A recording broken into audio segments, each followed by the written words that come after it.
கலியுகத் தெய்வமே கந்தனுக்கு மூத்தோனே, மூஷிகவாகனனே மூலப்பொருளோனே, ஸ்கந்தகுரு கவசத்தை கலிதோஷம் நீங்கிடவே திருவடியின் திருவருளால் செப்புகிறேன் காத்தருள்வாய்.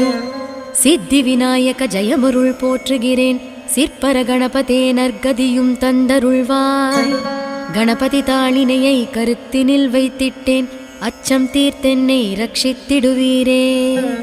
ஸ்கந்தா சரணம் சரவண பவ குஹா சரணம் சரணம், குருகுஹா சரணம் குருபரா சரணம், சரணமடைந்திட்டேன் கந்தா சரணம். தன்னைத்தானறிந்து நான் தன்மயமாகிடவே ஸ்கந்தகிரி குருநாதா தந்திடுவே ஞானமுமே. தத்தகிரி குருநாதா வந்திடுவீர் வந்திடுவீர், அவதூத சத்குருவாய் ஆண்டவனே வந்திடுவீர். அன்புருவாய் வந்தென்னை ஆட்கொண்ட குருபரனே, அறம்